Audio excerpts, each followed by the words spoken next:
कहते हैं असंभव भी संभव हो जाता है जब नीयत खोटी हो, बिल्कुल वैसे ही जैसे लोहा खा गया घुन।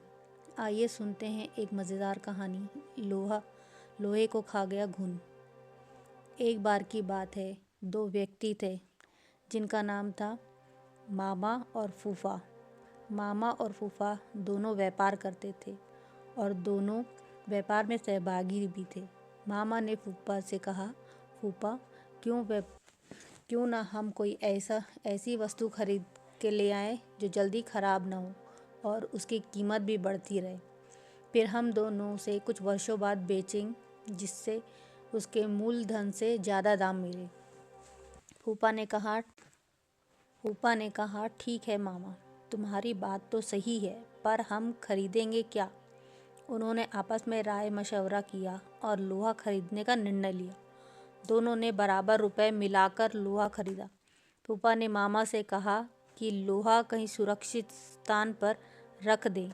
मामा ने लोहा अपने पास एक पुरानी कोठी में रख लिया। कुछ दिन तो लोहा सही रहा, जस का तस था। धीरे धीरे मामा के मन में लालच आ गया और मामा फूफा को बिना बताए लोहा बेचने लगा। काफ़ी दिनों बाद फूफा मामा के पास गया और बोला, मामा आज लोहे का भाव काफ़ी बढ़ गया है, जल्दी से वह लोहा निकालो, हम उसे बेच कर आते हैं। इस पर मामा बोला, फूफा लोहा तो अब कबाड़ घर में नहीं है, क्योंकि लोहे को तो घुन खा गए। फूफा समझ गया कि मामा ने उसके साथ धोखा किया है और उसे बिना बताए सारा का सारा लोहा बेच दिया।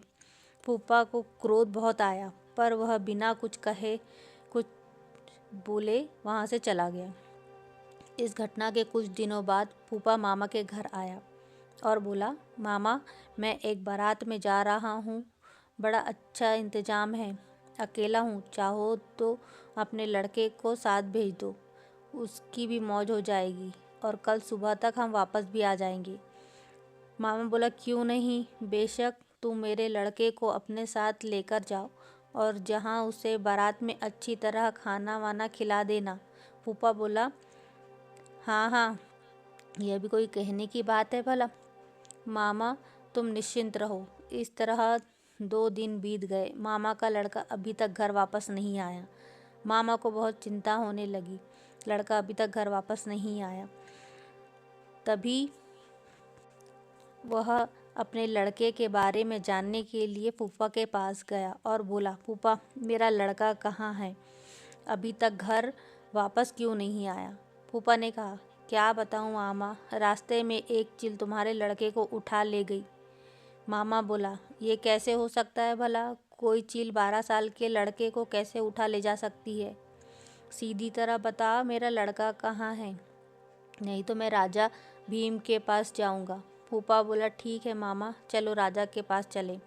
यह मामला अब राजा भीम के पास पेश हुआ।